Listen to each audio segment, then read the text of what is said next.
ಯಾವಾಗ ನೀವು ಪ್ರೀತಿಸೋ ವ್ಯಕ್ತಿ ಫೇಕು ಅಂತ ಗೊತ್ತಾದಾಗ ನಿಮಗೆ, ಅಥವಾ ಫೇಕ್ ಲವ್ ಮಾಡ್ತಿದ್ದಾರೆ, ಟೈಮ್ ಪಾಸಿಗೆ ಲವ್ ಮಾಡ್ತಿದ್ದಾರೆ ಅಂತ ಗೊತ್ತಾದಾಗ, ಸೊ ಅವ್ರನ್ನ ಅವಾಯ್ಡ್ ಮಾಡ್ಬೇಕು ಆ್ಯಕ್ಚುಲಿ. ಬಟ್ ಹೇಗೆ ಅವಾಯ್ಡ್ ಮಾಡೋದು? ಅವರಿಗೂ ಹರ್ಟ್ ಆಗಬಾರ್ದಲ್ಲ. ಸೊ ಅವಾಯ್ಡ್ ಮಾಡೋಕ್ಕೆ ಏನು ಮಾಡಬೇಕು ಅಂತ ಇಲ್ಲಿ ನಿಮಗೆ 4 ಟಿಪ್ಸ್ ನಾನು ಹೇಳ್ತಾ ಹೋಗ್ತೀನಿ. ಸೊ ಅದನ್ನು ನೋಡ್ತಾ ಹೋಗಿ. ಬಟ್ ಅದಕ್ಕಿಂತ ಮುಂಚೆ ಆ್ಯಸ್ ಯೂಶ್ವಲ್ ಆದಷ್ಟು ಬೇಗ 50K ಕಂಪ್ಲೀಟ್ ಆಗಲಿ ಅಂತ ಹೇಳ್ತಾ, ಆ್ಯಂಡ್ ಕೌನ್ಸಿಲಿಂಗ್ ಬೇಕು. ನಿಮ್ಮ ರಿಲೇಷನ್ಶಿಪ್, ನಿಮ್ಮ ಕೆರಿಯರ್ ಬಗ್ಗೆ ಮಾತಾಡಬೇಕಂದ್ರೆ ಸೊ ಕಾಂಟ್ಯಾಕ್ಟ್ ಮಾಡಿ. ಕಾಲ್ ಎತ್ತಿಲ್ಲ ಅಂದರೆ ವಾಟ್ಸಪ್ಪಲ್ಲಿ ಕಾಂಟ್ಯಾಕ್ಟ್ ಮಾಡಿ. ಬಟ್ ಆ ಕೌನ್ಸಿಲಿಂಗ್ಗೆ ಫೀಸ್ ಇರುತ್ತೆ. ಬಿಕಾಸ್ ನಾವು ಪರ್ಸನಲಿ ಟೈಮ್ ಕೊಡ್ತೀವಿ, ಸೊ ಹಂಗಾಗಿ ಚಾರ್ಜಸ್ ತಗೊಳ್ತೀವಿ. ಬಟ್ ಕಡಿಮೆ ಚಾರ್ಜಸ್ ಇರುತ್ತೆ. ಓಕೆ. ಆ್ಯಂಡ್ ನಿಮಗೇನಾದ್ರು ಬ್ರೇಕಪ್ ಆಗಿ ಅದರಿಂದ ಆಚೆನೇ ಬರೋಕೆ ಆಗ್ತಿಲ್ಲ ಅಂತ ಹೇಳಿದ್ರೆ, ನಾನು ಒಂದು PDF ಸೆಂಡ್ ಮಾಡ್ತೀನಿ. ವಾಟ್ಸಪ್ಪಲ್ಲಿ ನನಗೆ PDF ಅಂತ ಕಳಿಸ್ಕೊಡಿ. ಆ PDF ಸ್ಟಡಿ ಮಾಡಿ 100% ಅದರಿಂದ ಆಚೆ ಬರ್ತೀರಿ. ಬಟ್ ಅದನ್ನು ಫಾಲೋ ಮಾಡಬೇಕಷ್ಟೇ. ಬಟ್ ಅದಕ್ಕೂ ಚಾರ್ಜಸ್ ಇರುತ್ತೆ, ಫ್ರೀ ಇರಲ್ಲ. ಫಸ್ಟ್ ಪಾಯಿಂಟ್ ನೋಡೋಣ, ಫೇಕ್ ಲವ್ನ ಹೇಗೆ ಅವಾಯ್ಡ್ ಮಾಡಬೇಕು ಅಂತ. ಅವರಿಂದ ಡಿಸ್ಟೆನ್ಸನ್ನು ನೀವು ಮೇಂಟೈನ್ ಮಾಡಬೇಕು. ಯಾಕೆ ಡಿಸ್ಟೆನ್ಸ್ ಮೇಂಟೈನ್ ಮಾಡಬೇಕು, ನಾನು ಕ್ಲಾರಿಟಿ ಕೊಡ್ತೀನಿ. ಈಗ ನಿಮಗೆ ಗೊತ್ತಾಗಿರೋದೇನು, 101% ಅವರು ನಿಮಗೆ ಫೇಕು ಅಂತ ಗೊತ್ತಾಗಿದೆ. ನಿಮಗೆ ಸತ್ಯ ಗೊತ್ತಾದ ಮೇಲೂ ಕೂಡ ಇಲ್ಲ ಮತ್ತೆ ಅವ್ರನ್ನ ಚೇಂಜ್ ಮಾಡಕ್ಕೆ ಹೋಗ್ತೀನಿ. ಬಿಕಾಸ್ ಅವ್ರ ಇಂಟೆನ್ಷನ್ ಬೇರೆ ಇರಬೇಕಾದ್ರೆ ನೀವು ಚೇಂಜ್ ಮಾಡಕ್ಕೆ ಹೆಂಗೆ ಸಾಧ್ಯ? ಎಲ್ಲಾ ವ್ಯಕ್ತಿಗಳು ಇಂಟೆನ್ಷನ್ ಮೇಲೆ ಬದುಕ್ತಾ ಇರೋದಿಲ್ಲ.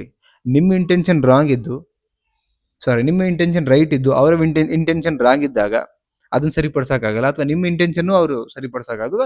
ನಿಮಗೆ ಈಗ ನೀವು ಕರೆಕ್ಟ್ ಇದ್ದೀರಿ, ನಿಮ್ಮನ್ನ ಕೆಟ್ಟವನ್ ಮಾಡಿದ್ರೆ, ಅವರು ಕೆಟ್ಟವನ್ ಮಾಡಕ್ ಬಂದ್ರೆ ನೀವು ಕೆಟ್ಟವ್ರಾಗ್ಬಿಡ್ತೀರಿ. ಇಲ್ಲ, ಅವ್ರ ಇಂಟೆನ್ಷನ್ ಇಂಪಾರ್ಟೆಂಟ್ ಆಗುತ್ತೆ. ಸೊ ಹಂಗಾಗಿ ನಾನು ಹೇಳ್ತಿರೋ, ಅವರ ಇಂಟೆನ್ಷನ್ ರಾಂಗ್ ಇದೆ ಅಂತ ನಿಮಗೆ ಗೊತ್ತಾದ್ಮೇಲೆ ಅವರಿಂದ ನೀವು ಡಿಸ್ಟೆನ್ಸ್ ಮೇಂಟೈನ್ ಮಾಡ್ಕೊಳ್ಳಿ. ಬಟ್ ಅದು ಅವರಿಗೂ ಹರ್ಟ್ ಆಗಬಾರ್ದು. ಬೆಣ್ಣೆಲಿ ಕೂದಲ ತೆಗ್ದಂಗೆ ಪ್ರೀತಿಯಿಂದ ಮಾತಾಡ್ಕೊಂಡೆ ಅವರಿಂದ ನೀವು ಆಚೆ ಬರಬೇಕು. ಆ ಡಿಸ್ಟೆನ್ಸ್ ಮೇಂಟೈನ್ ಮಾಡಿ.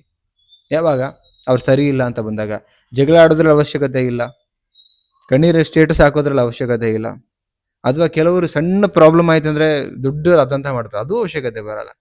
ನೀವು ಬುದ್ಧಿವಂತರು ತಾನೆ. ಈಗ ಊಟ ಮಾಡ್ತಿರ್ಬೇಕಾರೆ ಹೋಟ್ಲಿಗೆ ಹೋಗ್ತೀವಿ, ಅಲ್ಲೇನೋ ಹೆಗ್ಣನೋ ನೋಣನೋ ಏನೋ ತಟ್ಟೆನಲ್ಲಿ ಬಿತ್ತು ಅಂತ ಹೇಳಿದ್ರೆ ಏನ್ ಮಾಡ್ತೀವಿ? ಊಟ ಬಿಡ್ತೀವಿ. ಇಲ್ಲ ಅಂದ್ರೆ ಆ ಬಿದ್ದಿರೋದನ್ನ ಸೈಡ್ ಸರಿಸ್ತೀವಿ. ಬಟ್ ಏನ್ ಪ್ರಾಬ್ಲಮ್ ಮಾಡುತ್ತೆ ಆ ತಟ್ಟೆ ಒಳಗಡೆ ಅದನ್ನ ಸೈಡ್ ಮಾಡ್ತೀವಿ ನಾವು. ಇಲ್ಲೂ ಅಷ್ಟೇ, ಪ್ರಾಬ್ಲಮ್ ಅನ್ನು ಸೈಡ್ ಮಾಡಿ ನೀವು ಆ ವ್ಯಕ್ತಿನ.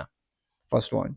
ಸೆಕೆಂಡ್ ಪಾಯಿಂಟ್, ಕೆಲಸದಲ್ಲಿ ಬಿಜಿ ಅನ್ನೋದನ್ನ ಗೊತ್ತಿರಲಿ. ನೀವು ನಿಮ್ ಕೆಲಸದಲ್ಲಿ ಬಿಜಿ ಆಗ್ಬೇಕು. ಆ ಟೈಮಲ್ಲಿ ತುಂಬಾ ಅವರಿಗೆ ಸಮಯ ಕೊಡಕ್ ಆಗದಿರೋಷ್ಟು ಬಿಜಿ ಆಗ್ಬೇಕು. ಒಂದು ಎರಡನೇದು ಬಂದು ಏನಂತ ಹೇಳಿದ್ರೆ, ಅವ್ರಿಗೂ ಗೊತ್ತಾಗ್ಬೇಕು ಇವ್ರ ಸಿಚುವೇಶನ್ಸ್ ಪಾಪ ತುಂಬಾ ಟೈಟ್ ಇದೆ ಅಂತೇಳಿ. ಅವಾಗ ಏನಾಗುತ್ತೆ, ಆಟೋಮೆಟಿಕ್ಲಿ ನಿಮ್ಗೆ ಕೆಲಸದಲ್ಲಿ ಇನ್ವಾಲ್ವ್ಮೆಂಟ್ ಆಗ್ತೀರಿ.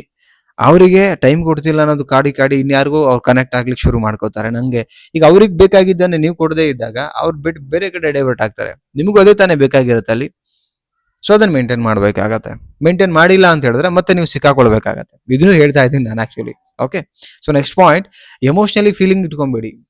ಯಾವಾಗ ಅವ್ರು ಸರಿ ಇಲ್ಲ, ಅಥವಾ ಅವರ ಬುದ್ಧಿಮಟ್ಟ, ಅವರ ತಿಳುವಳಿಕೆ, ಅವರ ಯೋಚನೆ, ಅವರ ಇಂಟೆನ್ಷನ್ ಯಾವಾಗ ನಿಮಗೆ ಸತ್ಯ ಗೊತ್ತಾಗತ್ತೆ, ಅಲ್ಲಿಗೆ ನಿಮ್ಮ ಇಂಟೆನ್ಷನ್ ಚೇಂಜ್ ಮಾಡ್ಕೊಬೇಕು ನೀವು.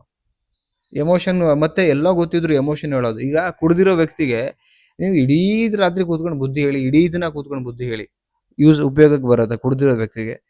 ಅವನು ಫಸ್ಟ್ ಆಫ್ ಆಲ್ ಅವನ ಕಂಟ್ರೋಲ್ ಇರಲ್ಲ. ಅಂತವನಿಗೆ ನೀವು ಬುದ್ಧಿ ಹೇಳ್ತೀರಂದ್ರೆ ನೀವು ಹೇಳ್ತಿರ್ತಕ್ಕಂಥ ವೇಕ್ ರಾಂಗ್ ಇದೆ, ಹೇಳೋ ಸಮಯನೂ ರಾಂಗ್ ಇದೆ. ಕೇಳದೇ ಇರೋ ವ್ಯಕ್ತಿ ಹೇಳೋದ್ರಲ್ಲಿ ತಪ್ಪಾಗತ್ತೆ. ಹಂಗೆ ನಿಮಗೆ ಆ ವ್ಯಕ್ತಿ ಏನು ಅಂತ ಗೊತ್ತಿದ್ಮೇಲೆ ಅಲ್ಲಿ ಎಮೋಷನಲ್ ಕನೆಕ್ಟ್ ಮಾಡ್ಕೊಳಕ್ ಹೋದ್ರೆ ನೀವೇ ಪ್ರಾಬ್ಲಮ್ ಅಲ್ಲಿ ಸಿಕ್ಕಾಗೋತೀರಿ.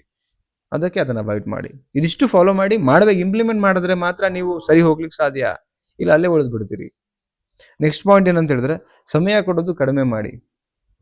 ನಿಮ್ ಲೈಫಲ್ಲಿ ಎಂತ ವ್ಯಕ್ತಿಗಳು ಬೇಕು, ಹೆಂಗಿರ್ಬೇಕು, ಇದು ನಿಮ್ಮ ಲೈಫು. ನಿಮ್ಮ ಲೈಫಿಗೆ ಯಾವ ಕಲರ್ ಬಟ್ಟೆ ಬೇಕು, ಯಾವುದು ಗಾಡಿ ಬೇಕು, ಇನ್ನೆಷ್ಟು ದುಡಿಬೇಕು, ಎಷ್ಟು ದುಡ್ಬೇಕು, ಅದೆಲ್ಲ ಡಿಸೈಡ್ ಮಾಡೋರು ನೀವು. ಅದೆಲ್ಲ ನಿಮ್ಮ ಲೈಫಲ್ಲಿ ಬರ್ಬೇಕಂದ್ರೆ ಸಮಯ ಕೊಡ್ಬೇಕಾಗಿರೋರು ನೀವು. ಈಗ ಫೇಕು ಸುಳ್ಳು ವ್ಯಕ್ತಿ ಮೇಲೆ ನೀವು ಸಮಯ ಇನ್ವೆಸ್ಟ್ ಮಾಡಿದ್ರೆ ನಿಮ್ಗೆ ಸುಳ್ಳು ವ್ಯಕ್ತಿ ಪ್ರೀತಿನೇ ಸಿಗ್ತಾ ಹೋಗುತ್ತೆ, ನಿಜವಾದ ಸಿಗಲ್ಲ. ಸೊ ಇದ್ರ ಅರ್ಥ ಅಲ್ಲಿ ಸಮಯ ಕೊಡೋದನ್ನ ಕಡಿಮೆ ಮಾಡಿ. ನಿಮಗೆ ಸತ್ಯ ಬೇಕಾ, ಸತ್ಯದ ಕಡೆ ಸಮಯ ಕೊಡಿ. ಸುಳ್ಳು ಬೇಕಾ, ಸುಳ್ಳು ಕಡೆ ಸಮಯ ಕೊಡಿ. ಓಕೆ, ಅದಕ್ಕೆ ಹೇಳ್ತೀನಿ, ಇದನ್ನ ಅವಾಯ್ಡ್ ಮಾಡ್ಬೇಕಂದ್ರೆ ಸಮಯ ಕಡಿಮೆ ಮಾಡಿ ಇಲ್ಲಿ ಕೊಡೋದನ್ನ, ಬೇರೆ ಕಡೆ ಡೈವರ್ಟ್ ಮಾಡಿ ನಿಮ್ಮ ಸಮಯನ.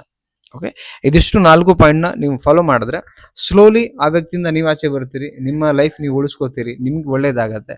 ಅಂಡ್ ಅವರಿಗೆ ನೀವು ಹರ್ಟ್ ಮಾಡಿದ್ರೆ ಅವ್ರ ಪಾಡಿಗೆ ಅವ್ರು ಉಳಿತಾರೆ. ಇದಿಷ್ಟು ಫಾಲೋ ಮಾಡಿ. ಓಕೆ. ಸೊ ಅಂಡ್ ಇನ್ನೊಂದು ಹೇಳ್ತಿದ್ದೀನಿ, ಆದಷ್ಟು ಬೇಗ 50K ಕಂಪ್ಲೀಟ್ ಆಗಲಿ ಅಂತ ಹೇಳ್ತಾ, ಅಂಡ್ ನೆಕ್ಸ್ಟ್ ಮುಸ್ಸಂಜೆ ಮಾತು ಅನ್ನೋದು 50K ಕಂಪ್ಲೀಟ್ ಆಯ್ತು ಅಂದ್ರೆ ಇನ್ನೊಂದು ಹೊಸ ಚಾನಲ್ ನಮ್ದು ಸ್ಟಾರ್ಟ್ ಆಗುತ್ತೆ. ಅದರಲ್ಲಿ ಬೇರೆ ಥರದೊಂದು ಎಪಿಸೋಡ್ಗಳನ್ನ ಪ್ಲಾನ್ ಮಾಡ್ತಿದ್ದೀನಿ ನಾನೇನೆ ಆ್ಯಕ್ಚುಲಿ. ಅದಕ್ಕೂ ಸಪೋರ್ಟ್ ಮಾಡಿ ನೀವು. ಅದನ್ನು ಬಂದಾಗ ಇನ್ಸ್ಟಾಗ್ರಾಮ್ ಸ್ಟೇಟಸ್ ಹಾಕ್ತೀನಿ, ಫೇಸ್ಬುಕ್ ಸ್ಟೇಟಸ್ ಹಾಕ್ತೀನಿ, ಮತ್ತು ಯೂಟ್ಯೂಬಲ್ಲಿ ಕೂಡ ಫೋಟೋ ಹಾಕ್ತೀನಿ. ಆ ಚಾನಲ್ಗೂ ಸಬ್ಸ್ಕ್ರೈಬ್ ಮಾಡಿ ಸಪೋರ್ಟ್ ಮಾಡಿ. Okay, thank you so much. And ಪ್ರತಿಯೊಬ್ಬರದ್ದು ಪಿಕ್ನ ತೊಗೊಂಡು, ಲೈಕ್ ಒಂದು ಲೈನ್ನ ತೊಗೊಂಡು ಅದರಲ್ಲಿ ಮುಸ್ಸಂಜೆ ಮಾತು ಒಳಗಡೆ ಅದ್ರ ರಿಲೇಟೆಡ್ ಸ್ಟೋರಿ ಮಾಡಿ ಆ ಮುಸ್ಸಂಜೆ ಮಾತು ಒಂದು ಪ್ರೋಗ್ರಾಮಲ್ಲಿ ಹೇಳಲಿಕ್ಕೆ ನಾನು ಶುರು ಮಾಡ್ತೀನಿ. Thank you so much guys, love you.